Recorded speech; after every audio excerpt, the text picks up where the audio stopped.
कुर्बानी का जानवर कब ख़रीदना चाहिए? देखिए, कुर्बानी के जानवर कोशिश ये करें कि काफ़ी पहले से जो ख़रीद लें, आप कुछ दिन पहले से जो ख़रीद लें, आप उसको खिलाएँ, पिलाएँ, आप उससे जो मोहब्बत पैदा करें। शेखुल हिंद रहमतुल्लाह अलैह के बारे में आता है कि वो 1 साल पहले ही जानवर ख़रीद लेते थे और 1 साल तक उस जानवर को खुद से जो चारा देना, खिलाना, पिलाना, नहलाना सारा काम किया करते थे। यहाँ तक कि वो जानवर बहुत ज़्यादा मानूस हो जाता था और हज़रत जब हदीस पढ़ाने के लिए जब जाते थे तो वो जानवर भी साथ-साथ जाता था और जब तक हज़रत हदीस पढ़ाते थे, जब तक वो वहीं बैठे रहता था। और जब हज़रत हदीस पढ़ा कर जब घर जाते थे तो फिर वो भी जो घर जाता था।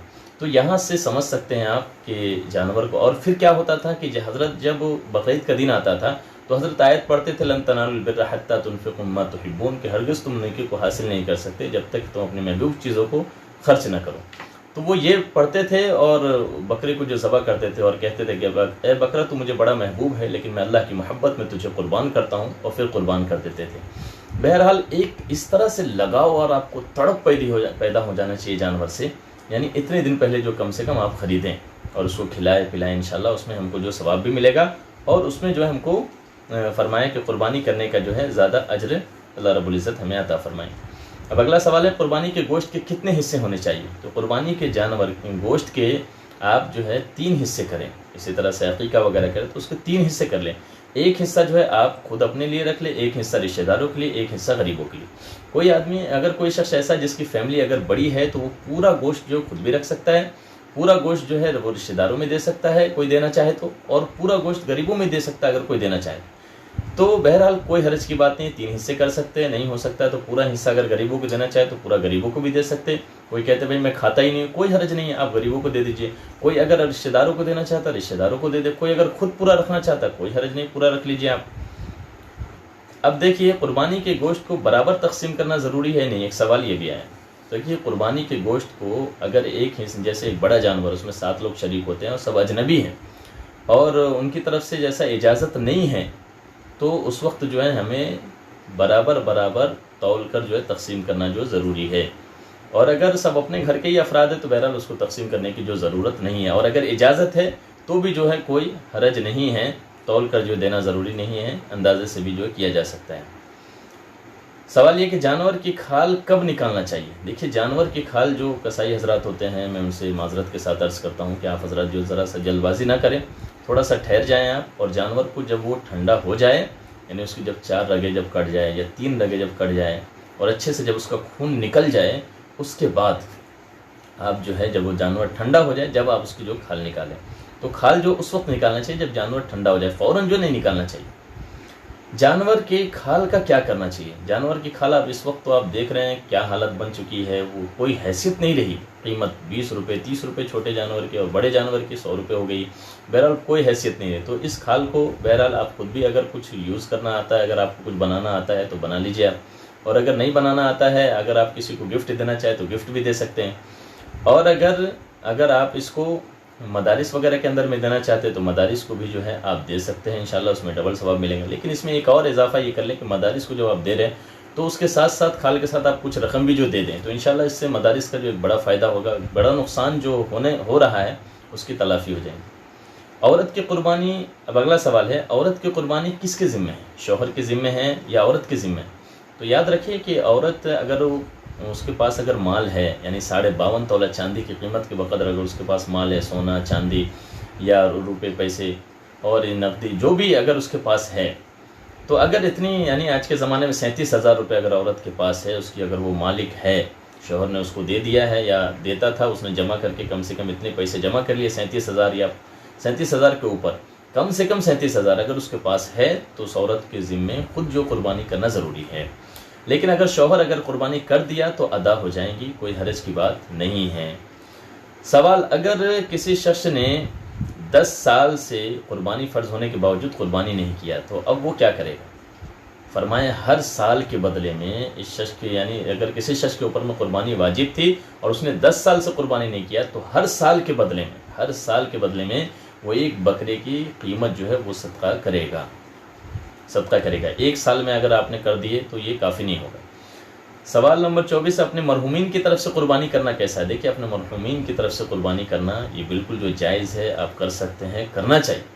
आप अपने रिश्तेदारों की तरफ से, आपकी वालदा है, वालिद है, दादा परदादा है उनकी तरफ से करना चाहे बिल्कुल कर सकते हैं। नबी सल्लल्लाहु अलैहि वसल्लम की तरफ से भी अल्लाह अगर आपको तौफीक दे तो एक आध हिस्सा अल्लाह के नबी सल्लल्लाहु अलैहि वसल्लम की तरफ से भी ले। हज़रत अली रज़ी अल्लाह ताला हर साल एक जो है मेंढा अपनी तरफ से, एक आप सल्लल्लाहु अलैहि वसल्लम की तरफ से जो किया करते थे। तो आप भी जो खुशदिली के साथ करें इंशाअल्लाह और अपने लिए जो है ज़ख़ीरा आखिरत बनाएं। क्या नाबालिग बच्चे पर कुर्बानी वाजिब है? समझिए, नाबालिग बच्चे के ऊपर में कुर्बानी वाजिब नहीं है, लेकिन अगर वालिद साहब और घर के ज़िम्मेदार अगर कर दे तो कोई हरज नहीं है। फरमाते कि कर देना जो है बेहतर है। क्या एक आदमी एक ही हिस्सा ले सकता है?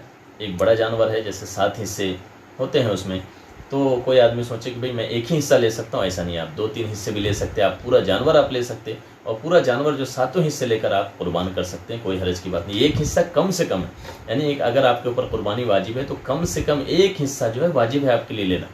लेकिन इसका ये मतलब नहीं कि आप एक ही हिस्सा लें। आप 3-4 अल्लाह ने वुसअत दी है, पूरा जानवर ले लें। अल्लाह ने अगर वुसअत दी है 5 जानवर, 10 जानवर, 50 जानवर, जितना कर सकते हैं करिए, इंशाअल्लाह अल्लाह आपको बहुत ज़्यादा जो अजर अता फरमाएगा। देखिए, क्या कुर्बानी का गोश्त गैर मुस्लिम को दे सकते हैं? कुर्बानी का गोश्त हमारे गैर मुस्लिम भाइयों को भी बिला झिझक जो दे सकते हैं, कोई हरज की बात नहीं है। और माशाल्लाह हमारे यहाँ नागपुर में मदरसा मदीनतुल उलूम के अंदर में इसका एहतमाम किया जाता है। मदरसा मदीनतुल उलूम मंगल बाज़ार सदर नागपुर, ये हमारा मादर इल्मी है। तो वहाँ पर माशाल्लाह हमारे गैर मुस्लिम भाई बहन जो लाइन से लगे हुए होते हैं और उनको पूरा जो गोश्त कुर्बानी का जो बांटा जाता है। तो अगर आपके इलाके में भी अगर हमारे गैर मुस्लिम भाई हैं तो आप अगर देना चाहें तो बिल्कुल जो आप दे सकते हैं, इसमें कोई हरज की बात नहीं है। आगे देखिए, मौजूदा हालात में कुर्बानी कैसे करें? याद रखिए, मौजूदा हालात में कुर्बानी जब आप कर रहे हैं तो पूरे एहतियात के साथ करें और पूरे एहतियात के साथ जो आप कुर्बानी करें उसके अंदर में जो है आपको ऐसा ना हो कि हम चौराहे में कर रहे हैं या ऐसी जगह में कर रहे हैं कि जहाँ पर हमारे गैर मुस्लिम भाइयों को परेशानी होती हो, या हम कुर्बानी कर रहे हैं और हम हड्डी को कहीं फेंक दे रहे हैं, गोश्त को कहीं भी फेंक दे रहे हैं। तो इस तरह से जो नहीं होनी चाहिए, पूरी सफाई के साथ, सुथराई के साथ, जो एहतमाम के साथ जो हो, बिल्कुल जो है चौकन्ने होकर जो है आप कुर्बानी करें। और किसी भी तरह की जो है कोई गंदगी जो है नहीं होनी चाहिए और साफ़ सुथराई के साथ जो करें। कोई ऐसा काम ना करे जिससे हमारे पड़ोसियों को, दोस्त अहबाब को, बिरादरान वतन को जो तकलीफ़ हो, इसका जो है ख़ास ख्याल रखें। तीसरा सवाल है, क्या एक बकरा पूरे घर वालों की तरफ से काफ़ी है?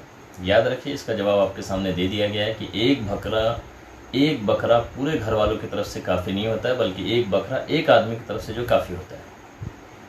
आगे देखिए, नाखून और बाल किसे काटना है? नाखून और बाल किसे नहीं काटना चाहिए कुर्बानी से पहले? ये जो 9 दिन आते हैं इसमें जो है कुर्बानी फरमाया चांद देखने के बाद से जो नाखून और बाल नहीं काटना चाहिए। किन लोगों के लिए?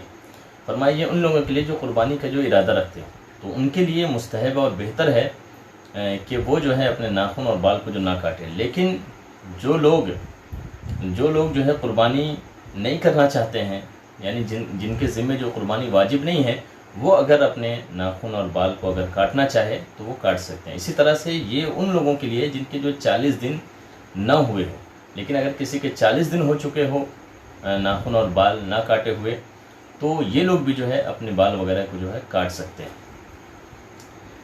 आगे देखिए, एक सवाल है, कुर्बानी के गोश्त से वलीमे की दावत करना कैसा है? देखिए, कुर्बानी के गोश्त से वलीमे की दावत जो हो सकती है और कर सकते हैं, कोई हरज की बात नहीं है। इसी तरह से देखिए, अगर कुर्बानी का कोई शरीक हराम माल वाला हो तो कुर्बानी में क्या फ़र्क पड़ेगा? अगर कुर्बानी के जैसे बड़े जानवर में अगर 7 लोग हैं और उसमें से कोई ऐसा शख्स शरीक हो जा रहा हो कि जो हराम माल, जिसकी कमाई कन्फर्म है कि ये हराम माल की ही कमाई है इसके पास, ऐसा आदमी अगर शरीक हो गया तो सबकी कुर्बानी को जो ले डूबेगा। इसलिए आप अपने हिस्सेदारों को जो है देख कर जो है उसको जो शरीक करें। इसी तरह से देखिए, कुर्बानी का जानवर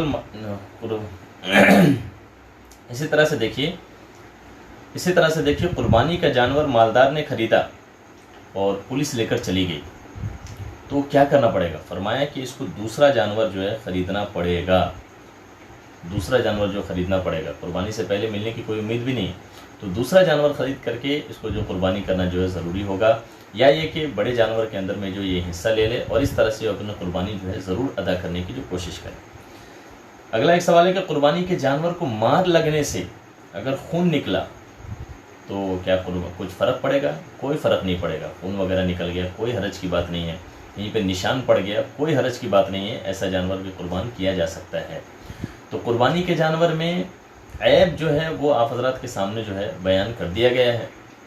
तो लिहाजा ये जो है खून का निकल जाना ये कोई हर्ज की बात नहीं। इसी तरह से कुर्बानी के जानवर को अगर ज़बह करते वक्त में कुर्बानी का जानवर ऐबदार हो जाता है, यानी उसकी आँख फूट जाती है मिसाल के तौर पर ज़बह करने के वक्त में, या उसकी टांग टूट जाती है, तो कोई हर्ज की बात नहीं है, कुर्बानी के ऊपर में कोई फ़र्क नहीं पड़ता। कुर्बानी के कुछ आदाब हैं, उसको भी जो समझें कि जानवर के सामने कभी भी जो छुरी को जो तेज़ ना करे। बहुत सारे लोग जानवर के सामने छुरी तेज़ करते हैं, कभी भी नहीं करना चाहिए। इसी तरह से एक जानवर के सामने दूसरे जानवर को जो ज़बह ना करे, ये इस बात का भी जो है यानी आप हजरात को जो ख्याल होना चाहिए कि एक जानवर के सामने दूसरे जानवर को जो ज़बह ना करें। इसी तरह से जैसे कि आप हजरात के सामने आए कि अपनी खाल, जानवर की जो खाल को फ़ौरन जो नहीं निकालना चाहिए, इस बात का भी जो है ख्याल करना चाहिए। और क़िबला रुख लिटा कर जो है जानवर को जो है यानी ज़बह करें। प्यारे दोस्तों, कुर्बानी के सिलसिले में एक मसला और बहुत सारे साथी पूछते हैं कि कुर्बानी के जानवर क्या रात में कर सकते हैं या नहीं कर सकते। तो याद रखिए कि कुर्बानी के जानवर को रात में भी जो है ज़बह कर सकते हैं, कोई हर्ज की बात नहीं है। असल में जो ममानियत थी वो ये थे कि कहीं गलत तरीके से जो ज़बह ना हो, कहीं गलती ना हो जाए ज़बह करने में, और वो कि लाइट वगैरह की कमी थी और अंधेरेपन की वजह से। तो अब माशाल्लाह लाइट वगैरह का अगर इंतज़ाम, माशाल्लाह आजकल तो लाइट वगैरह का अच्छा इंतज़ाम हो चुका है, और अगर अच्छा इंतज़ाम हो तो कोई हर्ज की बात नहीं है। आप दिन में भी कर सकते, रात में भी कर सकते, कोई हर्ज की बात नहीं है। और अब तो रात भी जो है दिन बन चुका है, चूँकि लाइट वगैरह जो इस तरह के आ चुके हैं, तो लिहाजा अब कोई हर्ज की बात नहीं, रात में भी जो है आप अपने कुर्बानी कर सकते हैं। कुर्बानी के दिन कितने हैं? 3 ही हैं, याद रखिए, 10, 11, 12। ये 3 दिन के अंदर में आपको कुर्बानी करना ज़रूरी है। अगर आपने 3 दिन के अंदर नहीं किया तो चौथे दिन फिर आपको एक बकरे की कीमत जो है, अगर एक बकरे की कीमत आपको सदका करना जो ज़रूरी होगा। और अगर आपने जानवर ले रखा था और अगर आपने नहीं किया तो वो जानवर जो आपको सदका करना पड़ेगा, वो जानवर को आप इस्तेमाल नहीं कर सकते, याद रखिए। तो कुर्बानी के 3 दिन। इसी तरह से अब देखिए 9वीं ज़िलहिज्जा शुरू होने वाली है। 9वीं ज़िलहिज्जा यानी फजर, यानी हफ्ते के दिन से, इतवार शनिचर के दिन से, सैटरडे के दिन से, यानी इंशाल्लाह ये 9वीं ज़िलहिज्जा जो है यहाँ पर शुरू हो जाएंगी हिंदुस्तान के अंदर में। तो 9वीं ज़िलहिज्जा की फजर से 13वीं ज़िलहिज्जा के असर तक हमें एक तकबीर बोलना है, जिसे तकबीर तशरीक़ कहते हैं। ये भी जो है माशाल्लाह अक्सर जो हमारी जो वीडियोज़ हैं इस सिलसिले में वो चैनल के ऊपर मौजूद है, आप हज़रात जो जाकर देख सकते हैं। तो बहुत तफसीलात के साथ भी छोटी छोटी वीडियोस वगैरह भी जो बनाई गई है, और ये लंबी वीडियोस बनाई गई है जिसके अंदर में आप हज़रात जो इसको जो देखेंगे इंशाल्लाह। तो ये 2 वीडियो आप हज़रात के सामने आ रही है पूरे तफसील के साथ, पूरे ध्यान के साथ, तमाम साथी जो देखें। और उसके अंदर में देखिए मैंने तकबीर तशरीक़ समझाया था कि तकबीर तशरीक़ बहुत ही आसान है। देखिए हम अज़ान कहते हैं या तकबीर कहते हैं तो कहते हैं अल्लाहु अकबर, अल्लाहु अकबर। तो यही तकबीर तशरीक़ में अल्लाहु अकबर, अल्लाहु अकबर, ला इलाहा इल्लल्लाहु अल्लाहु अकबर। अज़ान में हम कहते हैं ला इलाहा इल्लल्लाहु, और अल्लाहु अकबर तो कहते ही आप वाव लगा दीजिए, वल्लाहु अकबर। तो ला इलाहा इल्लल्लाहु अल्लाहु अकबर, तो क्या बन गया? अल्लाहु अकबर, अल्लाहु अकबर, ला इलाहा इल्लल्लाहु वल्लाहु अकबर।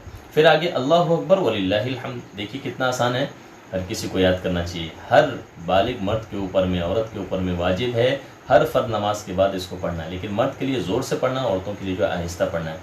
तो इसको जो ज़रूर पढ़ना है, घर के मस्तूरात को भी जो समझाएं कि वो भी जो है पढ़ने का जो काम करें, हर माँ और बहन से गुजारिश। इसी तरह से इन अय्याम के अंदर में ज़्यादा से ज़्यादा जो पढ़ें आप, ज़्यादा से ज़्यादा चलते फिरते उठते बैठते पढ़ें। नमाज के बाद तो आपके लिए वाजिब है, लेकिन चलते फिरते उठते बैठते पढ़ना ये आपके लिए मुस्तहब बेहतर है। अल्लाहु अकबर, अल्लाहु अकबर, ला इलाहा इल्लल्लाहु, अल्लाहु अकबर, अल्लाहु अकबर वलिल्लाहिल हम्द। तो इसका जो ख़ास तौर से जो ख्याल करें। और ये 13वीं ज़िलहिज्जा के असर तक चले गए, यानी असर की नमाज के बाद, यानी असर में जो है आपको बोल देना है, उसके बाद मगरिब से जो आपको बंद कर देना है। तो ये 13वीं ज़िलहिज्जा, यानी आप देखिए 9वीं ज़िलहिज्जा कौन से दिन शुरू हो रही है? शनिचर के दिन, सैटरडे, संडे, उसके बाद मंडे, उसके बाद ट्यूसडे, उसके बाद वेडनेसडे।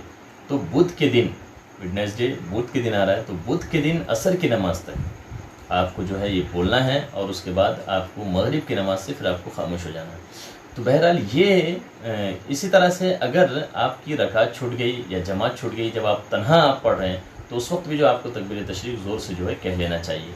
अगर आपकी रकात छूट गई, जैसे आपकी नमाज़ मुकम्मल होती है, आप ज़ोर से जो कह लीजिए। इसी तरह से आपकी नमाज़ क़ज़ा हो जाती है तो आप जो है कह लीजिए। इसी तरह उन दिनों में अगर कोई नमाज़ क़ज़ा हो जाती है और अगर आप उस क़ज़ा नमाज को पढ़ रहे हैं, तो भी जो है आप ज़ोर से जो है एक बार कह लीजिए अल्लाहु अकबर, अल्लाहु अकबर, ला इलाहा इल्लल्लाहु, अल्लाहु अकबर, अल्लाहु अकबर वलिल्लाहिल हम्द। तो दोस्तों ये थे कुर्बानी की कुछ बहुत ही ज़रूरी और अहम मसाइल। अगर इस तरह का कोई मसला अभी रह गया हो और आपके सामने ना आया हो, और अगर आपको इस तरह का कोई भी, अगर आप हज़रात के जहन में इस तरह का कोई भी सवाल हो, तो आप कमेंट्स के अंदर में लिख कर बताएँ, और अपने नाम के साथ लिखें, कहाँ से हैं आप उसको लिखें इंशाल्लाह। और उसके बाद इंशाल्लाह जो भी आपका मसला है इंशाल्लाह आप लिख दें, तो ज़रूर आपको जो जवाब दिया जाएगा और इसकी कोशिश की जाएगी कि जल्द से जल्द जो है जवाब दिया जाए। इसी तरह से आप हमारे व्हाट्सअप नंबर के ऊपर में भी आप हमसे जो कांटेक्ट कर सकते हैं, और इंशाल्लाह वीडियो के अंदर में आपको जो इंशाल्लाह ये नंबर आपको कहीं ना कहीं आपको मिल जाएगा। और भी कई वीडियोस के अंदर में ये नंबर है, तो आप वो नंबर ले सकते हैं। इसी तरह आप हमें फेसबुक के ऊपर में भी फॉलो कर सकते हैं नियाज़ अहमद कासमी के नाम से, और इसी तरह से kasmidaily.com के नाम से भी जो है वहाँ पर माशाल्लाह हमारे पेज मौजूद है, तो आप वहाँ भी जो हमें जो है फॉलो कर सकते हैं। इस तरह से इंस्टाग्राम के ऊपर में भी आप हमें नियाज़ अहमद कासमी के नाम से आप हमें, या kasmidaily.com के नाम से आप हमें जो फॉलो कर सकते हैं।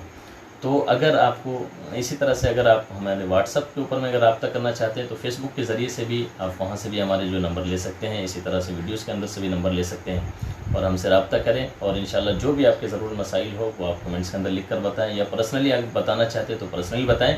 इंशाल्लाह आपको इंशाल्लाह उसका जो है तसल्ली बख्श जो है जवाब दिया जाएगा। और दुआ फरमाएं इंशाल्लाह कि हम आइंदा जो है और भी खुलकर जो है बेहतर तरीके से जो है दीन के काम को जो कर सकें, और आप हज़रात तक इस तरह की ज़रूरी चीज़ों को जो पहुँचाते रहें। दोस्तों, आखिर में आप हज़रात को ईद की मुबारकबाद पेश करता हूँ। एडवांस में पहले से ही आप हज़रात के सामने ईद की मुबारकबाद पेश करता हूँ। अल्लाह रब्बुल इज़्ज़त से दुआ करता हूँ कि अल्लाह रब्बुल इज़्ज़त इस आने वाले बकरीद ईद को आप हज़रात के लिए खुशियों की जो बहार आप हज़रात की ज़िंदगी में लाए, और आपको अल्लाह रब्बुल इज़्ज़त हर तरह की जो खुशियाँ जो है नसीब फरमाए। दोस्तों, कुर्बानी हम जो कर रहे हैं अल्लाह रब्बुल इज़्ज़त के लिए, इसका एक अहम मकसद ये है कि हमारे अंदर ये जज्बा पैदा हो जाना कि हम अल्लाह के लिए अपनी जान और माल कुर्बान करने के लिए हर वक्त तैयार रहें। ये एक अहम जो है इसके अंदर से जो जज्बा पैदा करना जो मकसूद है, तो ये हमारा जो मिजाज बन जाए कि आज हम इतनी कीमती चीज़ को हम अल्लाह के राह में कुर्बान कर रहे हैं, तो इस तरह से हम अपनी ख्वाहिशात को भी जो है कुर्बान करने की जो कोशिश करें, और जो हमारे अंदर जो कमियां हैं उसको ख़त्म करने की भी जो कोशिश हम करें इंशाल्लाह। तो इसके ज़रिए से एक अहम पैगाम जो है ये इंशाल्लाह हमारी ज़िंदगी को मिलेगा और उम्मत को जो मिलेगा। तो दोस्तों, बस इन चंद बातों के साथ आप हज़रात से रुखसत होते हैं। दुआओं में याद रखिए। अस्सलामु अलैकुम व रहमतुल्लाहि